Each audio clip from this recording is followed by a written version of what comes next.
Hello friends and family out there in YouTube land. I'm Robert Hamm, and once again I'm coming to you with another morning meeting. Today I actually have caribou coffee, different than Starbucks, and I usually like Gold Coast. This is a nice bold roast that tastes great, and I like its kind of oaky flavors to it. It's a new coffee for me, and I think it's going to be my new bold coffee to replace Gold Coast. So take a sip and enjoy.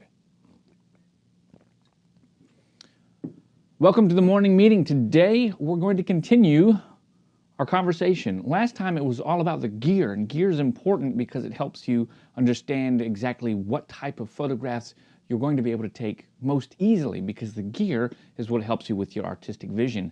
But gear is nothing without technique, and today it's all about this guy right here. It's all about the flash.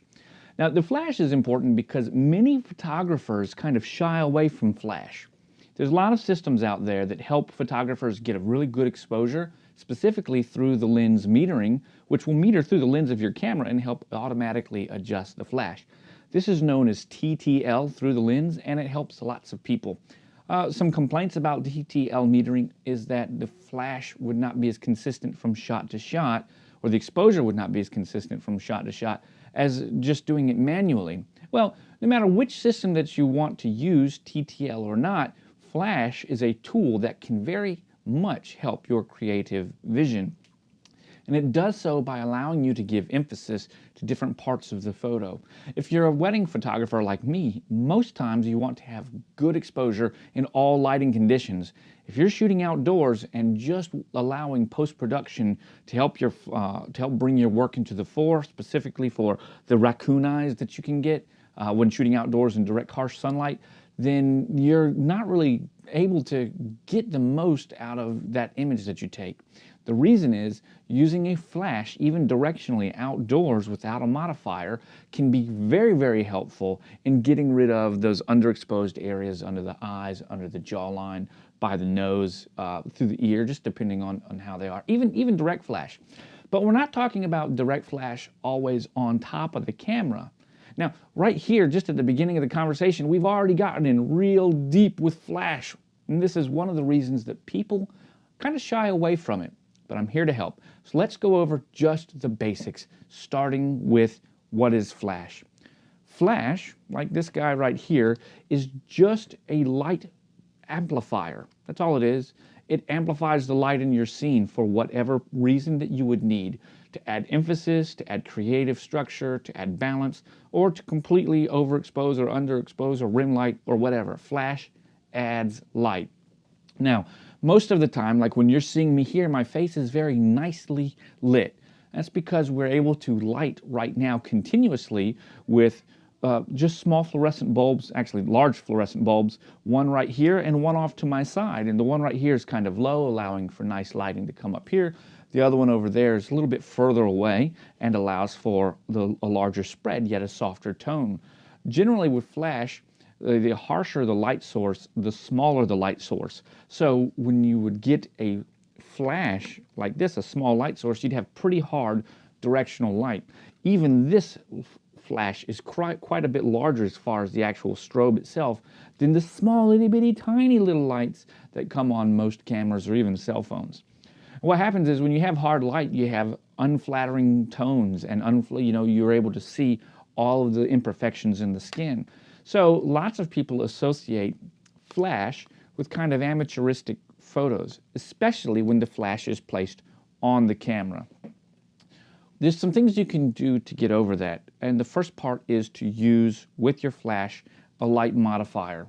Now, one of my favorite light modifiers is the light sphere. This is the Gary Fong light sphere.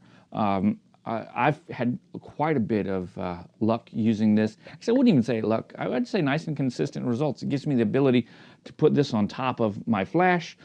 Outdoors, this in the daytime, this kind of helps soften and scatter the light even when I'm pointing it directly at somebody, right? And so at this point in time, the light itself acts more like a larger light source. And as we said, larger light sources are better because they diffuse light more. It helps keep the light that's hitting my subject from being completely harsh and mean. You can also take the dome off, and you can put different gels, and we'll talk about that in a minute. But here we have just a light modifier. There are many different light modifiers that are out there. You can use like the flash snoot. You can use your bounce card even that comes right there. Can bounce flash. You can also use that. But one of the most important parts of using flash is actually experimenting with it. Now, most of the time, I don't use through the lens metering with the flash, mainly because I meter in all automatic anyway. I mean, all manual anyways. I don't use any automatic functions. So then there's nothing really for the camera to help too much with. I guess it could, but I would prefer to use my own settings on the flash because then I can continue and get the type of results that I want. So we're going to be using that setup, and that means when you're using your flash manually, you actually have to think about it, right? You've got to think about what you're doing, just like when you're using the settings on your camera manually. And one thing to understand with flash is that the flash especially is what is lighting your image. So really the things that are the most important when you're using flash are your aperture and your ISO. Your shutter speed will be important to make sure that you can capture the flash and sync with the flash, but it's your aperture that's going to allow you to change how the flash is hitting your actual film or your sensor. And the reason is because the flash is so much quicker than your shutter speed. So it's going to give a complete exposure as long as you're at the proper shutter speed or below. Generally speaking, the flash has a full like T1 time of 1/10,000th of a second. Compare that to 1/500th of a second or 1/1000th of a second or 1/250th of a second. You need to be able to make sure that the flash is going to be able to properly expose at the time that your shutter is fully open. And when you're using something like most flash systems will do like 1/250th or 1/180th. So the reason that that's important with such a fast flash exposure time is that if the flash is exposing before your shutter fully opens and you've only got half of it open when it needs to be all the way opened, right, then you're going to get those little bars that cross. So it's not that the flash isn't fast enough to sync with your camera system, it's that your camera system isn't fast enough to sync with the flash. Now, if you've got a leaf shutter or something that closes down and opens up altogether, then that doesn't particularly matter, like the X100S, X100T, X100, those work quite well. But when you have a focal plane shutter, that's left and right or vertical, the leaves in the shutter have to be able to match up. So understanding flash feels a little bit concerning right now because there's lots of stuff going on. But the reality is that you have to make sure that you're able to keep your flash synchronized with your camera. All right, so let's take that for a second. Let's talk about my X Pro 1. My X Pro 1 has a flash sync speed of like 1/180th of a second, okay? That means that if I'm outdoors and my highest shutter speed on a bright day is 1/180th of a second, if I was using the Sunny 16 rule at ISO 100, I'd have to be at f16 at 1/125th of a second on ISO 100. And we all know that f16, although would allow me to get the nice, the shutter speed that I need in order to expose my flash properly, it would give me really deep depth of field. So what if I wanted to dial it back? What if I was using a 2.8 lens and I wanted to get pictures of my kid playing? Well, it would seem difficult because the flash sync speed couldn't go any faster, and it would seem difficult because on a digital camera like Fuji, the lowest ISO I can go to is ISO 100 in JPEG. So what might I do? Well, here's a Rokinon 85mm f1.4. This is a beautiful lens. I absolutely love it. And one thing that I have on here is a neutral density filter. Now, this ND filter is a variable ND filter, and it can go all the way up to 10 stops. Now we're talking, because what this allows me to do is, and you can see here, it gets darker and darker, right? It allows me to change how much light is actually entering the lens. And then I can adjust everything else off of it. So when I'm looking through my camera with this on the end, I can set my ISO to what I want. I can set my shutter speed to the flash sync speed, and I can set my aperture to what I want. No matter how overexposed I am, I've got 10 stops that I can use in order to help adjust my exposure. So once I have all the variables set that I need on my camera, I then look through the viewfinder and I adjust it so that I can see the exposure. Just like you can see my face right now getting closer and going away, outdoors I would see a completely blown out image coming into a nice exposure. And then I would be able to use my flash with it. Well, neutral density filters can be expensive. This one wasn't. It was about 50 bucks. It was pretty cheap, but it works well. The thing that you have to concern yourself with neutral density filters is that they change the color of your image. The more you, the higher the power, you would say, the more that your image color can be affected. So when you're up to around, 10 stops or something like that, you're adding a very deep blue cast, like when you go outside and you wear sunglasses, charcoal sunglasses. That's what it does. So you have to think about that and compensate. Generally, a couple test shots will help you set your white balance nicely. Also, if you set your white balance for flash, since you're exposing for flash, then usually around 5600, that'll help your image come out real nice, and then you can, as far as the color, and then you can adjust the color cast. Most cameras will allow you to set a Kelvin-based balance compensation and then adjust your color cast along the green and magenta and the blue and the yellow hues. So really nice tip there. But let's say that you don't have an ND filter. What else can you use? You can use a circular polarizer. This one right here, I use the Hoya Slim Frame. It's 49 millimeters. I use it on my X100S, which has a 3-stop ND filter built into it and a leaf shutter built into it. But I like this particular circular polarizer because it adds about 1.5 additional stops of light gathering capability. Well, it gets rid of 1.5. It closes, it's dark, that's what I'm saying. So it makes it so that I can, it gates the light because it's dark, very much like a neutral density filter, except it's constant all the way through. So even though that was hard for me to explain, it still gives me about 1.5 stops of additional light that it keeps from coming into the camera, which means I could use a longer shutter speed if I wanted to compensate, or I could use a higher power flash should I choose to, or change my aperture.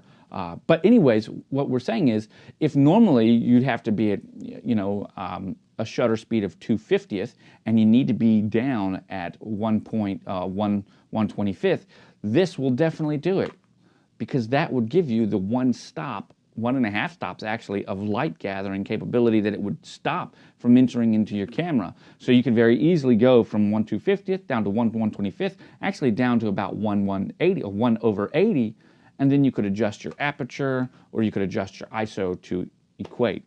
So there's one piece right there. So now we've talked about some of the technical aspects with the flash. Let's move on to like how we would actually use the flash. The first thing that I would do is take the flash off camera, and I would use a system that allows me to use the flash both manually and wirelessly. Now, I use the Yongnuo 560 series flash system. I use the Series 4. I've got all Series 4 flash. That means that all my flash talk to one another, of which I have 8. There's 2 represented here, there's a few there, and there's a couple in my bag. And I use them because I can control 6 different groups from this transmitter, or 3 different groups from each particular flash unit itself. That means that this flash unit can be used as a master unit to control other flash. Now, I've never tested it with more than 8, but I've used 8 flash, 2 on different groups, or up to 6 different groups with a couple extra in 1 or 2 groups, and it works very well. The reason you would want to do that, it has a lot to do with your lighting setup. Most lighting setups are going to use 3 or 4 points in order to properly light something. You're going to light something with a fill flash. You're going to light something with your main light. You're going to light something with your rim light, and then you might have a background light. So like when I set up a portrait studio or a photo booth, I set it up just like that. I have a main light that's coming in providing constant light, generally a halogen lamp or some LED lamps, which is pretty hard but diffused with something. And then I have flash, 2 or 3 flash that are set up in order to help light the background, light the hair, and or fill some areas or do some rim lighting, something like that from below, just to give whatever I need. It depends on what it is. So in that instance, you would need a couple of additional flash. but you don't have to have that many. If you're outdoors, the sun can be your main light, and you can use flash as your fill light. So if you have one flash, then you can fill shadows from the front. But if you have two flash, and let's say you're taking a picture of family at the beach, then you can very easily use one flash to fill from the front and the other flash to give some separation from the background by giving some rim light from behind. Now we're getting pretty creative. And in this instance, you don't really need to do too much with the flash other than set it, place it, test shot, and look and see what it looks like. If your background light is overpowering and there's a little haze in the sky because you're at the beach and there's a little moisture in the air and everything's looking all fuzzy in the background because of too much light, diffraction, which could happen, then just turn the light down some or move the light. If you don't have enough fill light from the front to get rid of the shadows, just plus it up a little bit.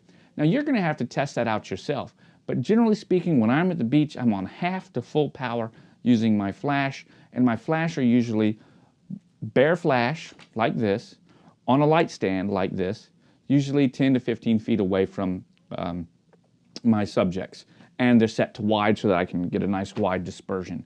But those are a couple ways that I use them right there. Here's another interesting thing about flash. This camera was built in 1976, I think. It's the Pentax X or KX. It's a film camera. I've put on top of it the wireless trigger for this flash right here. All right, so let's think about this. There are no batteries in this camera. It has batteries for a light meter. I'm not even going to worry about the batteries for the light meter. There's no batteries in the camera. It's all a clockwork camera, okay? Watch what happens. Did you see that? Did you see that? Because the flash systems basically use center pin triggers, I'll show you what I mean by that, you can use your flash on and off camera with earlier camera systems. See that big dot right there?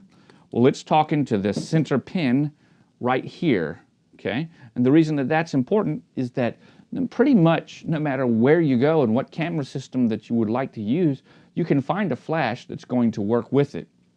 But this poor little Pentax only syncs up to 1/60th of a second. So man, if you're trying to shoot outdoors in the middle of the day, right, 1/60th of a second is going to give you completely blown out highlights. What you really want to use the flash for is to help fill in the shadows. So it may seem difficult. Well, not if you have a neutral density filter, right? You put your neutral density filter on the lens. You stop the lens down a little bit, maybe instead of this is 1.8, maybe instead of 1.8, you go down to 2 or 4, and now you've got exactly what you need. But the neutral density filter is what helped you there. All right, so we've talked about that. Let's talk about, we've talked a lot about light, like outdoors light, right? Like in the summertime light, right? Well, let's talk about indoors. Let's talk about where I use flash mainly at wedding receptions. Right? It's dark. There's light, all is gone. It's all dark. There's not much light. There's big LEDs coming in from the DJ. So what do? Well, you want to get the flash off the camera as much as possible. If the flash is on the camera and pointing straight, especially without a modifier, then you get those harsh colors and harsh lighting that really looks rough and looks kind of amateuristic, okay? So what you first want to do is get the flash off of the camera to the side and above it, or below it. It doesn't particularly matter. It depends on your composition more than anything else. One way to do that is with a monopod. Now, obviously this isn't a monopod, it's a stand because it'll sit there. I guess that's not so obvious. Some monopods will stand. But let's pretend this was a monopod. If this was a monopod, and even if I had the light sphere on it, I could very easily lift this up over my head, position it, capture my shot, and then make the picture happen. And then I'd have this nice light. So why would I do that? Well, let's say I'm taking a picture and there are some DJ lights from the right, which are bright, and it's dark on the left. Where might be a good place to put my flash? The left. The left might be a good place to put the flash because I've already got bright lights coming in directly to the right. So if you think about that, and if you think about where the light is and what parts you want to make brighter or darker, then it becomes a lot easier to understand where you're going to put this flash. So if you're running around, you got a camera in one hand, you know, you're able to set your picture up, you've got it set up for your flash sync speed, In this case, 1/60th of a second. Lots of times at parties, I'm at 1/60th of a second, 1/80th, somewhere around there. ISO, maybe 1600, something like that, or 800, just depends. I'm using a flash, and now this flash is already set. I'm using something like 132, or maybe 164, 132, maybe 1/16th power, and I'm putting it. So I'm setting it up. I'm like, hey, come here, look at me, and I'm boom. Sometimes I'll reach around and put it behind the brides or my subject, behind them, like it's up here, but now it's behind them. And then I focus on them and I take the picture on their face. Now, if this is a real tight image, so that you're really only getting something like this, you know, coming in, what that will do is that'll put a nice halo around the back of them. So if there's DJ lights that are kind of lasers and everything going on that's real dark, and we got these things happening from the front, then I'm able to get a really cool silhouette shot. Now, if you think about that, when they turn their head to kiss their so-and-so, you have all these laser beams going off, they're lit from the back with the silhouette, and now they've got their little kissy faces going on. That becomes really creative that you couldn't get anywhere else. Okay, so let's just take it in further. Let's get into this creativity even more. What happens when you decide to gel the flash? Now, I don't have any gels particularly right here, but the Phong light sphere, you can get gels for it. When I gel the flash, I usually use the Phong light sphere because it's got a system set up with gels. Anyways, I put my color gel in there, and then I take the flash and I turn it to color. My favorite color to turn the flash is red, because in a party at nighttime, when everybody's dancing, red looks really cool. What that does is that makes all the light that the flash brings out red, because I put a red gel over top of it. And once that happens, now think about that same photo that we just talked about of the silhouette. Instead of just being a bright white silhouette, what if it's red? Okay? And then, what if I change my white balance to meter so that everything that is illuminated with red flash appears to be properly in color balanced and white, and everything else has a red cast to it, right? Because the white balance or a blue cast to it. So that means now I can take really cool pictures of the bride and the groom or the people at the party dancing and have a good time with the flash, because I've white balanced off of a red gel on the flash. The opposite of red here in this case is going to be a purplish magenta, going to go into the blue spectrum. And next thing you know, that turns the entire picture blue, except for everything that was lit up by the flash, which is now red, because I white balanced for red. So now I have these really cool, artistic, edgy looking shots that are appropriate for some weddings that are, if nothing else, are very creative and really interesting. So there's just a couple of ways to use a flash. We've talked about like 6 or 7 different techniques. The final technique is one that I alluded to in my first video or my second video, and basically it's taking your flash and putting it in multiple locations. So if you have a lot of flash, you can take them and you can set them up 3 or 4 different spots, and you can have them all point towards the ceiling. You can have them to point to different areas. If you always want to have the cake in all of your shots illuminated from the back, like we talked about with that silhouette shot, except not a silhouette. If you just want to have some uplighting on it, you can put a gelled flash behind the cake so that every time you take a picture, even when you're not looking at the cake has a gelled illumination from the background. That can give some really awesome effects and help the cake stand out, even if it's just your white balanced flash, regular flash color. It doesn't have to be anything crazy. I guess finally, I get excited about flash, guys. I don't know if you can tell. Flash for me is awesome because I didn't understand flash for the first couple of years of my photography. And when I understood flash, oh man, my photography jumped, my quality jumped light years, because in low light situations, what's the camera starving for? Light. Flash can give you the light. But if you're afraid of it, even if you're just using TTL and you got it on the camera and you're pointing it straight, you're still going to get some real harsh lighting. That's why the flash has to get off the camera. And many camera systems, unless you've got like candle light or whatever, I don't deal with Nikon and Canon, so I don't know what their magic lantern system is, but I don't know if that's TTL off camera for different places. I know Sony has an off camera TTL. I know that anyways, I don't even really mess with it. I can't even think of it. I just do everything manually. I take a couple test shots, get my lighting, and then go. But once you get the flash off the camera, you're able to become more creative. Now, I said I had 8 of these things. Let's think about it. You get an SB910, you're around $800. You know, you get some of these flash, like EX430 or whatever, SB430 for Canon, that's a couple $100 right there. Each one of these little flash that I've got $65. From B&H, I can get a 3-year drops and spills for an additional $11 or $13, whatever it was. Let's go with 11. 65 plus 11 is 74. So for $74, I can get drops and spills on each flash for 2 or 3 years, whatever it might be. It may only be 2 years. But that means accidental damage. Understanding that I'm going to be using this in a money-making situation. So for $75 each, I could get 10 of these flash plus one wireless commander, which you don't need. Any one of the flash could run all of the other flash. This just means that I would be able to run all of them from the camera and not have to have anything on my camera. For $750, I could get 10 of these with 2 years drops and spill warranty and accidental damage for $750.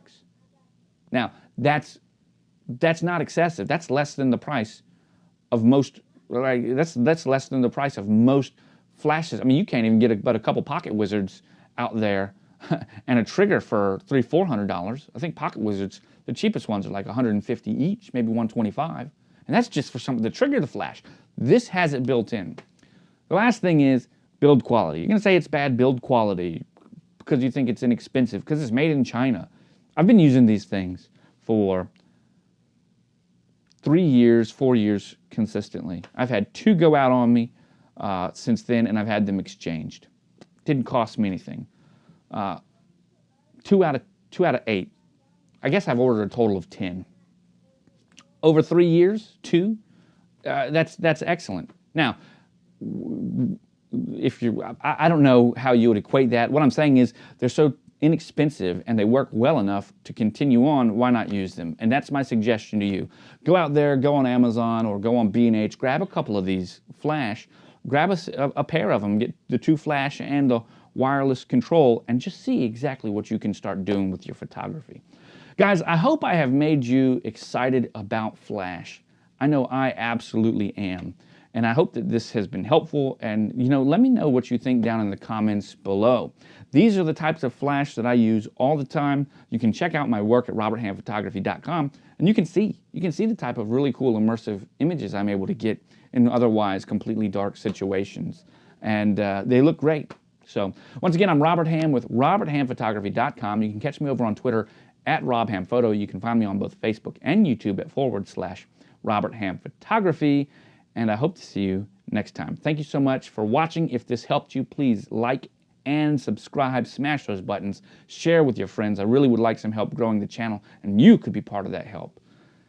And as always, keep shooting, my friends. And drink some coffee. Right? Gotta drink some coffee.